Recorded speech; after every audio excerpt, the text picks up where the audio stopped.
வணக்கம். வணக்கம். நீங்கள் இணைந்திருப்பது வசந்தம் தொலைக்காட்சியின் இரவு நேர பிரதான செய்திகளுடன். உங்களோடு இணைந்திருக்கும் நான் அப்துல் மஜீத் ஜிசியும். சந்திரிகா ஆறுமுகம். இன்றைய விரிவான செய்திகளுக்கு செல்லும் முன்னர் முதலில் தலைப்புச் செய்திகள்.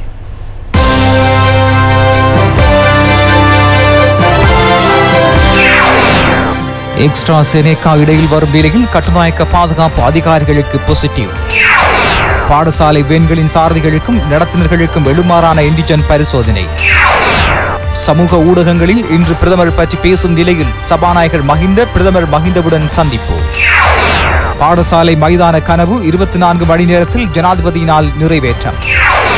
தங்கத்தை தேடி நிலத்திற்கு கீழ் சென்ற 11 உயிர்களின் நிலை.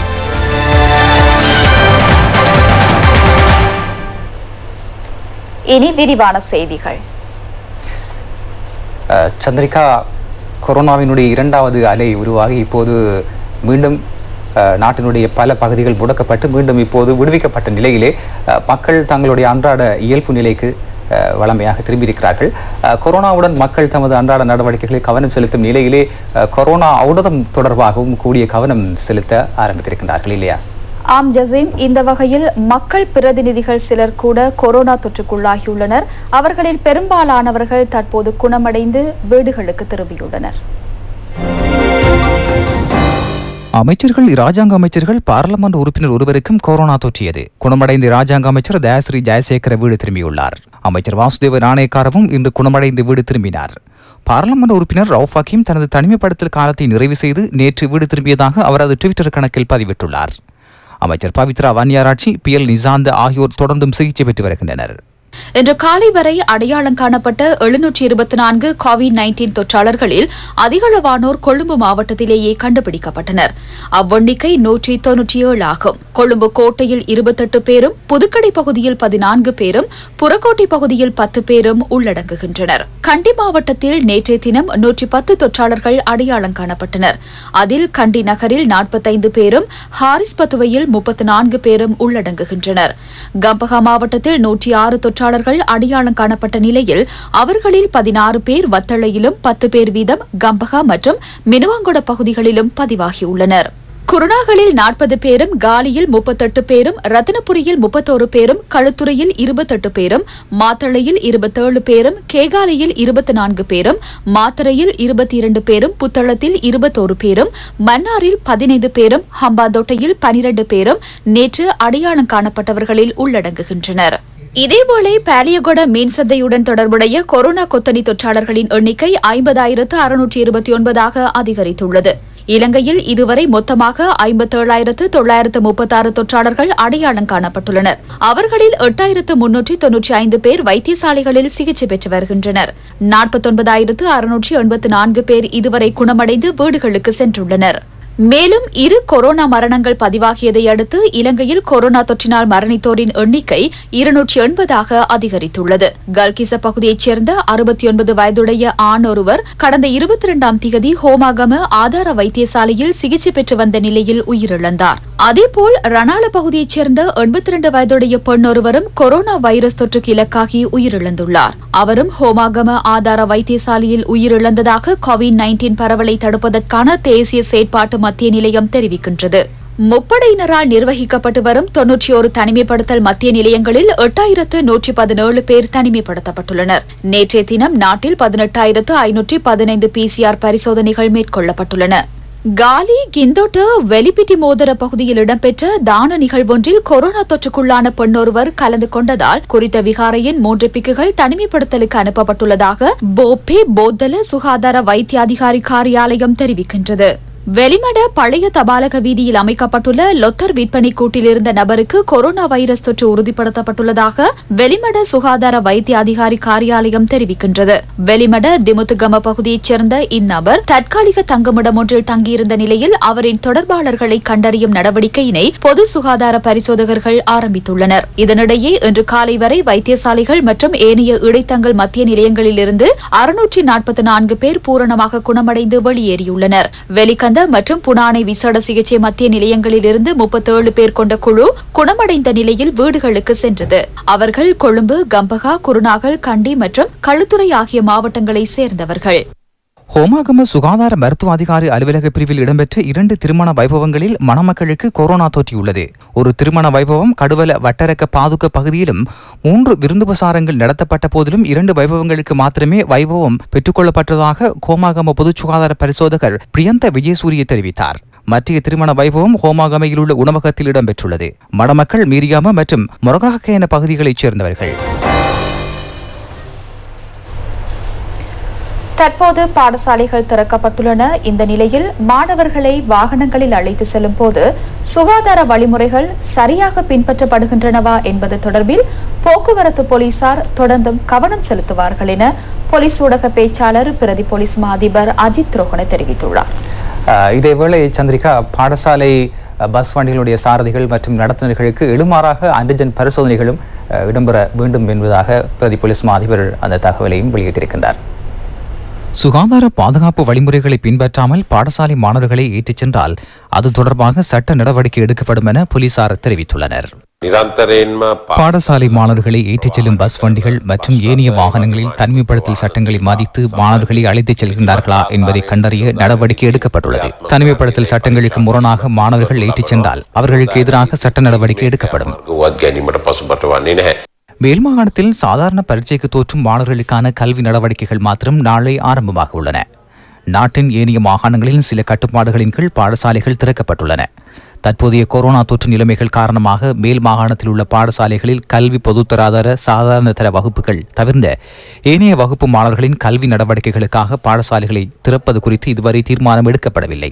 சாதாரண தர மாணவர்களை இலக்கு வைத்து மேல் மாகாணத்தில் உள்ள 11 கல்வி வலயங்களில் 907 பாடசாலைகள் நாளை திறக்கப்படுகின்றன.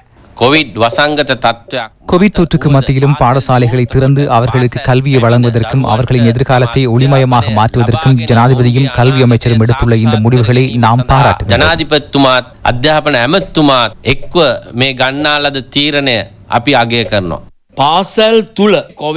பாடசாலைகளுக்குள் கோவிட்-19 பரவாமல் தடுப்பதற்கு பாதுகாப்பு நடவடிக்கைகள் தீவிரமாக முன்னெடுக்கப்பட வேண்டும். பாடசாலைகளில் சுகாதார குழுக்கள் ஏற்படுத்தப்பட வேண்டும் என்றும் அதில் பொது சுகாதார பரிசோதனைகளுக்கும் உள்ளடங்கப்பட வேண்டும் என குறிப்பிடப்பட்டுள்ளது.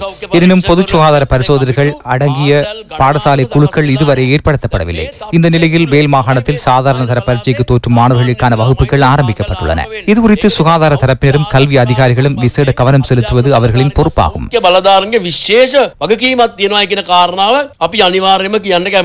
பிப்ரவரி 15 அளவில் மேல் மாகாணத்தில் உள்ள 900க்கும் மேற்பட்ட பாடசாலைகளை திறக்க முடியும் என அமைச்சர் பேராசிரியர் GL பீரிஸ் தெரிவித்துள்ளார். எந்தெந்த பாடசாலைகள் திறக்கப்படும், எந்த வழிமுறைகள் பின்பற்றப்படும் என்பது தொடர்பாக பிரதேச இணைப்புகளுடன் கலந்துரையாடப்படும். ஒவ்வொரு குழுவாக இயங்கி கலந்துரையாடி முடிவுகளை எட்டி அந்த முடிவுகளை எமக்கு அறிவிக்க வேண்டும். பிப்ரவரி 3 முன்னர் அதனை அறிவிக்க முடியும். அந்த கலந்துரையாடலில் தனியார் வகுப்புகள் மற்றும் பிரிவினாக்கள் குறித்தும் முடிவெடுக்க முடியும்.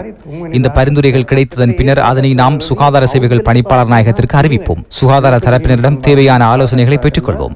இதன் அடிப்படையில் மேல் மாகாணத்தில் அச்சுறுத்தலுக்கு உட்படாத பகுதிகளில் உள்ள 1576 பாடசாலைகளில் 900க்கும் மேற்பட்ட பாடசாலைகளை பிப்ரவரி 15 முன்னர் திறக்க எதிர்பார்த்தோம்.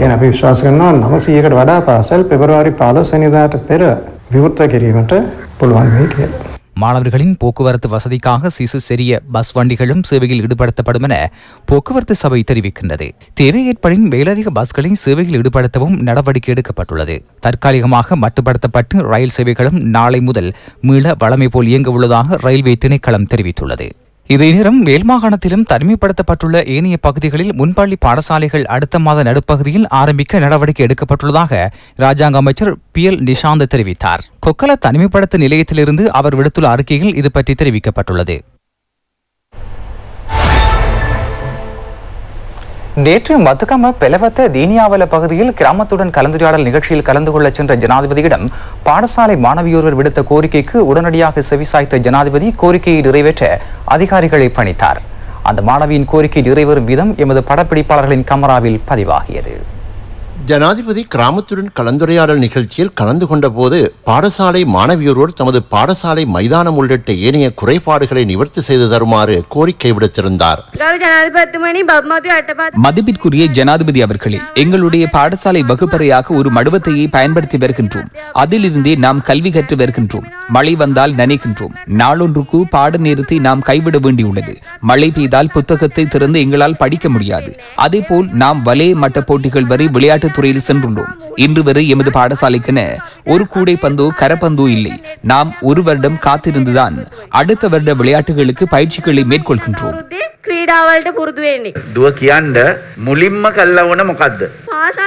பாடசாலை கட்டிடம் ஒன்று எமக்கு தேவை ஜனாதிபதி அவர்களே. ஆளுநர் அவர்கள் கட்டிடத்தை கட்டுவதற்கான பொறுப்பை ஏற்றுக்கொள்கின்றார். இரண்டாவது எதிர்பார்ப்பு எமது விளையாட்டு மைதானம். சரி, நான் அதனை இராணுவத்தினரை கொண்டு செய்து தருகின்றேன். விளையாட்டு மைதானத்தை அமையுங்கள். ஏற்கனவே நாம் சென்ற வேவல்ல பகுதியிலும் விளையாட்டு மைதானத்தை அமைக்க சொல்லுங்கள். எனவே அவர்களிடம் இந்த விளையாட்டு மைதானங்களை காட்டினால் அதனை அவர்கள் தயார் செய்வார்கள். இங்கு இராணுவத்தில் உள்ள யாராவது இருக்கின்றீர்களா? சரி, அந்த இடத்திலும் இந்த இடத்திலும் மைதான நிர்மாண பணிகளை கண்காணித்து துரிதமாக நிறைவு செய்யுங்கள்.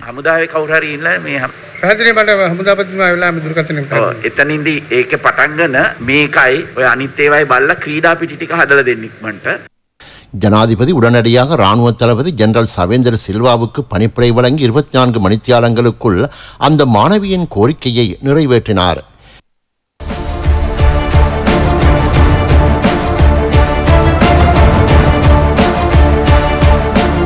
தீனியாவெல யட்டபாத்த 7ஆம் கட்டை பகுதியில் பொது மைதானம், ஹேவெஸ்ஸ கனிஷ்ட வித்தியாலயம், யட்டபாத்த கனிஷ்ட வித்தியாலயம் ஆகியவற்றின் விளையாட்டு மைதானங்கள் இராணுவத்தினரால் புனரமைக்கப்படுகின்றன. மிக குறுகிய காலத்தில் தமது கோரிக்கைகளை நிறைவேற்ற முற்பட்டமை குறித்து ஜனாதிபதிக்கும் இராணுவ தளபதிக்கும் பிரதேசவாசிகள் நன்றி தெரிவிக்கின்றனர். இவ் அபிவிருத்தி பணியின் ஆரம்ப நிகழ்வில் மேஜர் ஜனக மாபதுன உள்ளிட்ட அதிகாரிகளும் வளல்லாவிட்ட பிரதேச சபை தவிசாளர் உதயனி அத்துக்கோரல ஆகியோரும் கலந்து கொண்டனர்.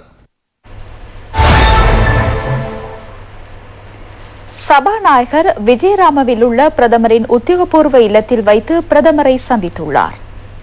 கோவிட்-19 அச்சுறுத்தலுக்கு மத்தியில் எதிர்வரும் 9ஆம் தேதி பாராளுமன்ற அமர்வை நடத்துவது தொடர்பாக பிரதமர் மஹிந்த ராஜபக்சவுடன் சபாநாயகர் மஹிந்த யாப்பா அபேவர்தன பேச்சுவார்த்தை நடத்தியுள்ளார்.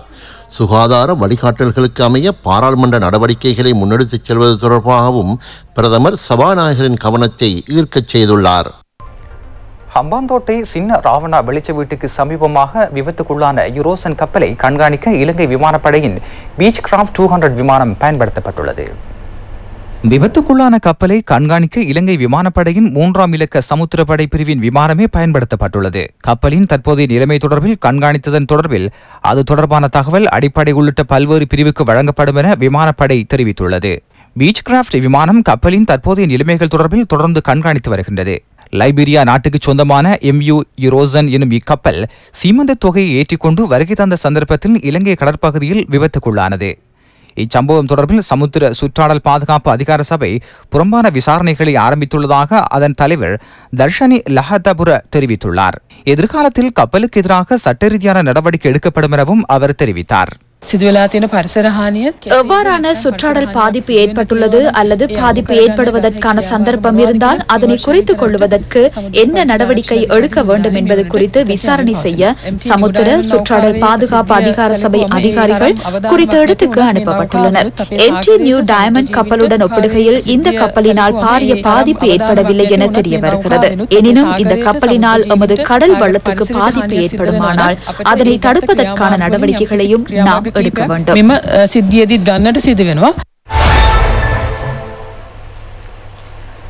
எமது நாட்டின் ஏராளமான ஊடகவியலாளர்களின் ஆரம்ப ஆசானாக கருதப்படும் மறைந்த கலாகீர்த்தி எட்வின் ஆரியதாசவின் பூதவுடல் பொதுமக்கள் அஞ்சலிக்காக பொருளை ஜெயரத்ன மலர் சாலையில் வைக்கப்பட்டுள்ளது. பூதவுடல் நாளை பிற்பகல் 3 மணி வரை பொருளை மலர் சாலையில் வைக்கப்பட்டு பிற்பகல் 3:30 மணிக்கு பொருளை மயானத்தில் இறுதிக்கிரியைகள் இடம்பெறும்.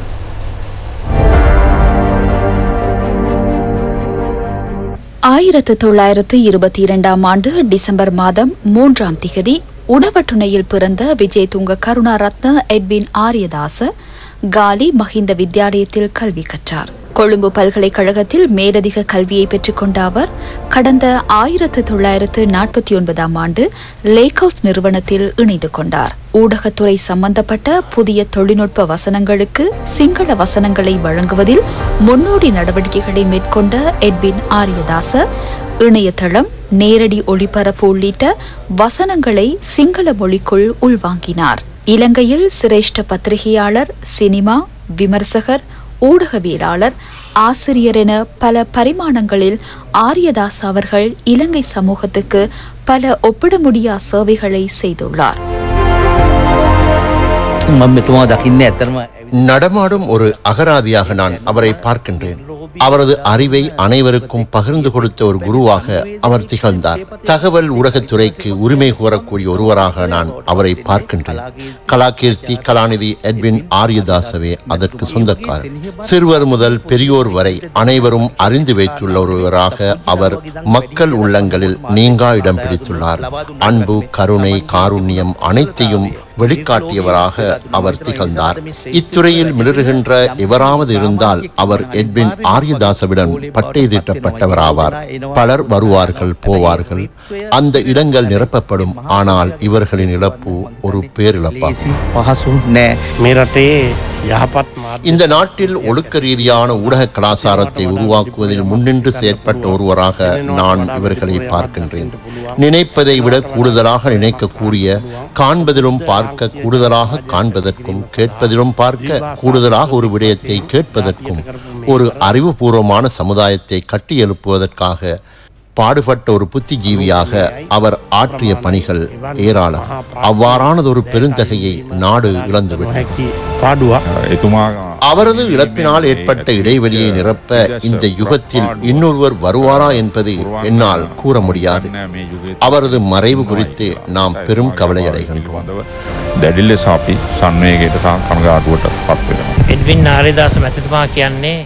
மறைந்த எட்வின் ஆரியதாச இந்த நாட்டில் தோன்றிய ஒரு மக்கள் புதல்வன்.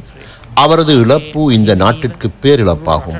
அவரது மறைவு குறித்து நாம் பெரிதும் கவலை அடைகின்றோம். எமது அனுதாபத்தையும் தெரிவித்துக் கொள்கின்றோம்.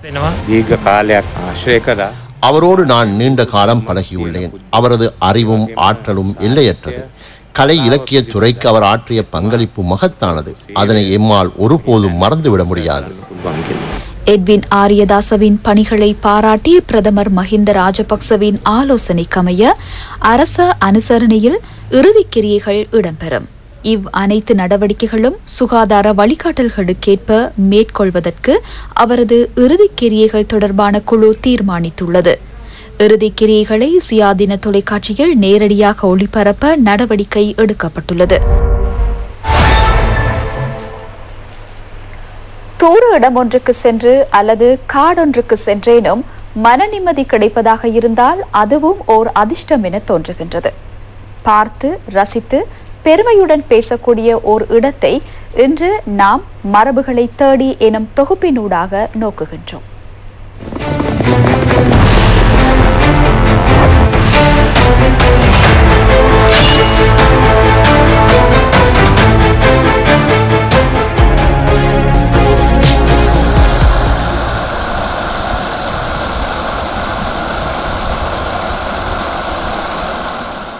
முல்லைத்தீவு மணலாறு வீதியில் புராதன கிரியப்பன்வெவ நீர்த்தேக்கத்துக்கு 500 மீட்டர் தொலைவில் உள்ள குளக்கரையில் அமைந்துள்ள கும்பகர்ணகல அதாவது கும்பகர்ண மலை பற்றி இன்று நோக்குகின்றோம். கும்பகர்ணன் அல்லது கும்பகருணன் என்பவன் அரக்கர் குலத்தைச் சேர்ந்த இலங்கை அரசன் ராவணனின் தம்பியாவார். பிரம்மனிடம் தவறுதலாக நித்திரை எனும் வரத்தை கேட்டு பெற்றான். அதனால் அவனது வாழ்வில் பல காலம் தூக்கத்தில் கழிந்தது. அவனுக்கு கொடூரமான பசி இருந்த போதிலும் அச்சமயங்களில் நல்ல குணமுடையவன், சிறந்த போர் வீரன் என்று விவரிக்கப்பட்டான். தேவர்களின் அரசனான இந்திரன் அவனையும் அவனது பலத்தையும் கண்டு கவலையடைந்து அவன் மீது பொறாமைப்பட்டான். பாகவத புராணத்தில் கும்பகர்ணன் விஷ்ணுவின் இருப்பிடமான வைகுந்தத்தை காத்து கொண்டிருந்த விஷயன் என்பவரின் அவதாரமாக கூறப்பட்டான். இங்குள்ள கிணறொன்றை அண்டியதாக 4 கற்தூண்கள் காணப்படுகின்றன. பல தூண்கள் அழிந்திருப்பதையும் அவதானிக்க முடிகின்றது. மிக அலங்காரமாக வடிவமைக்கப்பட்ட கற்பாதம் ஒன்றும் சிதறுண்டுள்ளது. அது சுமார் 145 சென்டிமீட்டர் நீளம் கொண்டதாகும். அப்பகுதியை சென்றடைவது என்பது மிக இலகுவான பணியொன்றாக அமையவில்லை.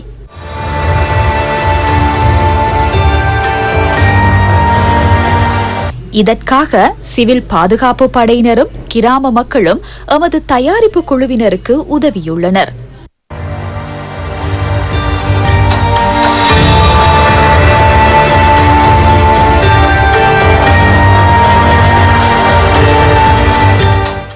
தட்டமலை குகைக்கும் குருந்த விகாரைக்கும் செல்வதற்கான குறுகிய பாதை கும்பகர்ண மலையை அண்டியதாக இருந்த போதிலும் மழை காரணமாக அந்த வீதிகள் சேதமடைந்துள்ளன. இதன் ரம்மியமான காட்சிகளை கண்டுகளிப்பதற்கு இப்பகுதி அபிவிருத்தி செய்யப்படுவதாக இருந்தால் அது மிகவும் பயனுள்ளதாக அமையும் என பொதுமக்கள் சுட்டிக்காட்டுகின்றனர்.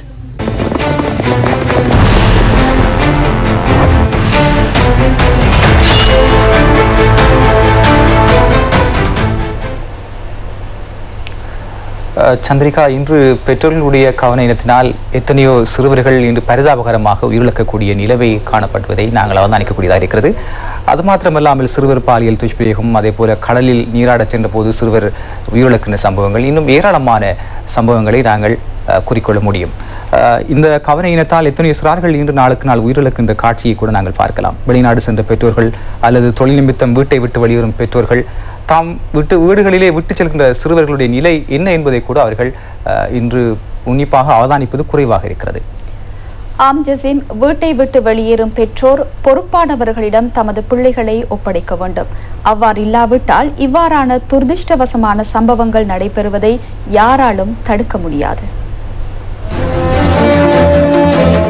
மட்டக்களப்பு கொக்கட்டிச்சோலையில் போலீஸ் பிரிவுக்கு உட்பட்ட மகளடித்தீவு கட்டுப்பாத்தி பகுதியில் 8 வயது சிறுவன் பாடசாலை விடுமுறை நாளான நேற்று வீட்டின் அருகிலுள்ள மாமரத்தில் தனது தாயின் சேலையினால் ஊஞ்சல் கட்டி விளையாடினான். அப்போது இந்த துன்பகரமான சம்பவம் இடம்பெற்றுள்ளது. தாய் மாடு மேய்ப்பதற்காக சென்று வீடு திரும்பிய நிலையில் சிறுவனை தேடியுள்ளார். அப்போதும் சிறுவன் சேலையில் கழுத்திருகி சிக்கொண்டிருப்பதை அவதானித்து அவரை மீட்டு மகளடித்தீவு வைத்தியசாலைக்கு எடுத்துச் சென்றார். எனினும் சிறுவன் ஏற்கனவே உயிரிழந்து விட்டதாக கடமையில் இருந்த வைத்தியர் தெரிவித்துள்ளார். மட்டக்களப்பு வந்தாரமூலை தீவு பகுதியில் சுமார் 15 அடி ஆழமான நீரோடைக்குள் விழுந்து 62 வயதுடைய வயோதிபர் உயிரிழந்துள்ளார். சட்டவிரோத மணல் அகழ்வினால் ஏற்பட்ட விபரீதமே இது என குறிப்பிடப்படுகின்றது. தனது மனைவி மற்றும் பேரப்பிள்ளைகளோடு குறித்த நீரோடைக்கு அருகில் இவர் சென்று கொண்டிருந்த போது மனைவி மற்றும் பேரப்பிள்ளைகள் இருவரும் சேற்றுக்குழிக்குள் விழுந்துள்ளனர். இவர்களை காப்பாற்ற முயன்ற வயோதிபர் நீரில் மூழ்கியுள்ளார். அச்சந்தர்ப்பத்தில் தாவர பற்றைகளை பிடித்து உயிர் தப்பிய 13 வயதுடைய சிறுவன் 9 வயதுடைய தனது சகோதரனையும் அம்மம்மாவையும் தலைமுடியை இழுத்து பிடித்து காப்பாற்றியுள்ளான். எனினும் அவனுடைய தாத்தா நீரில் மூழ்கியதால் காப்பாற்ற முடியாது போனதாக தெரிவிக்கப்பட்டுள்ளது. மீரியாகொட பகுதியில் 2 துப்பாக்கிகளுடன் சந்தேக நபர் ஒருவர் கைது செய்யப்பட்டார். போலீஸ் விசேட அதிரடிப்படையின் விசேட விசாரணை பிரிவுக்கு கிடைத்த தகவல் ஒன்றின் அடிப்படையில் மீரியாகொட முல்கஹகந்த வேரகொட பகுதியில் வீடொன்று சோதனையிடப்பட்டது. தன்னியக்க துப்பாக்கி ஒன்றும் 2 ரவைகளும் ரிவால்வர் ஒன்றும் கைப்பற்றப்பட்டுள்ளன. சந்தேக நபர் ஒருவரும் கைது செய்யப்பட்டுள்ளார். அவர் பல்வேறு குற்றச்சாட்டுகளுடன் தொடர்புபட்டவர் என தகவல்கள் கிடைத்துள்ளதாக போலீசார் தெரிவிக்கின்றனர். அவர் பிணையில் விடுதலை செய்யப்பட்ட ஒருவர் எனவும் போலீசார் தெரிவித்துள்ளனர். புலக்கொகுப்பிட்டிய போலீஸ் பிரிவின் பாகல்ல தோட்டத்தின் 1ஆம் குடியிருப்பில் நேற்றிரவு 2 குடும்பங்களுக்கிடையில் ஏற்பட்ட தகராறில் ஒருவர் உயிரிழந்தார். ஒரு பிள்ளையின் தந்தையான சுப்பிரமணியம் எவனேசர் எனப்படும் 37 வயதுடைய நபரே இவ்வாறு உயிரிழந்துள்ளார். வாகனம் திருத்தும் பணியில் ஈடுபட்டுள்ள இவர் நேற்று மாலை வீடு திரும்பி குளிக்கச் சென்ற போது மறைந்திருந்து இவர் தாக்கப்பட்டுள்ளார். இவரது தாயும் தந்தையும் சகோதரனும் படுகாயமடைந்து வைத்தியசாலையில் அனுமதிக்கப்பட்டுள்ளனர். சந்தேகத்தின் பேரில் 5 பேர் புலக்கொகுப்பிட்டிய போலீசாரால் கைது செய்யப்பட்டுள்ளனர். கிண்ணியாவில் சட்டவிரோத மண்ணகழ்வு மற்றும் மரக்கடத்தலில் ஈடுபட்ட 4 பேர் கைது செய்யப்பட்டனர். 3 உளவு இயந்திரங்களும் கைப்பற்றப்பட்டுள்ளன. கிண்ணியா உப்பாறு பகுதியில் மாட்டு வண்டியில் சட்டவிரோதமாக மரக்குற்றியை ஏற்றிச் சென்ற ஒருவரும் கைது செய்யப்பட்டுள்ளார். நேற்று முன்தினமும் சட்டவிரோத மணல் அகழ்வில் ஈடுபட்ட 12 டிப்பர் வண்டி சாரதிகளும் 6 உளவு இயந்திர சாரதிகளும் கைது செய்யப்பட்டதாக கிண்ணியா போலீசார் தெரிவித்துள்ளனர். வேகமாக சென்ற முச்சக்கர வண்டியொன்று நிறுத்தி வைக்கப்பட்டிருந்த பஸ் வண்டி மற்றும் வேன் ஒன்றுடன் மோதுண்டு விபத்துக்குள்ளாகியதில் முச்சக்கர வண்டி சாரதியும் அதில் பயணித்த ஒருவரும் படுகாயமடைந்து டிக்கோயா ஆதார வைத்தியசாலையில் அனுமதிக்கப்பட்டுள்ளதாக ஹட்டன் போலீசார் தெரிவித்துள்ளனர். ஹட்டன் பகவந்தலாவ வீதியில் லத்கம பகுதியில் இன்று 4 மணியளவில் இச்சம்பவம் இடம்பெற்றுள்ளது.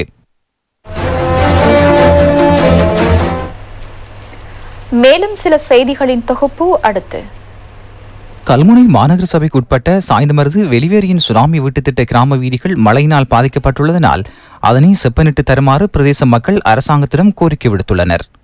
அரசு அபிவிருத்தி செயற்பாட்டில் தமது பிரதேச வீதிகளுக்கும் முன்னுரிமை அளிக்குமாறு மக்கள் கோருகின்றனர். பாடசாலைகள் ஆரம்பிக்கப்படவுள்ளதால் மாணவர்கள் சேரும் குன்றும் குழியுமாக உள்ள வீதிகளில் பயணிக்க முடியாத நிலை ஏற்பட்டுள்ளதாக அப்பகுதி மக்கள் தெரிவித்துள்ளனர். ஆலையடிவேம்பு பிரதேச சபை வளாகத்தில் அமைந்துள்ள சுவாமி விவேகானந்தரின் உருவச்சிலை புனர்நிர்மாணம் செய்யப்பட்டு திறந்து வைக்கப்பட்டது. அவரின் ஜனன தினத்திற்கு அமைவாக இப்பணி முன்னெடுக்கப்பட்டது. பிரதேச சபையின் செயலாளர், உறுப்பினர்கள் மற்றும் உத்தியோகத்தர்கள் இணைந்து தவிசாளரிடம் விடுத்த கோரிக்கைக்கு அமைய இப்பணி இடம்பெற்றது. சபை உறுப்பினர்கள் சுவாமி விவேகானந்தரின் உருவச்சிலைக்கு மாலை அணிவித்தனர். சாய்ந்தமருது பிரதேச செயலக சமுர்த்தி அபிவிருத்தி உத்தியோகத்தர்களுக்கான அலுவலக தளபாடங்கள் வழங்கப்பட்டன.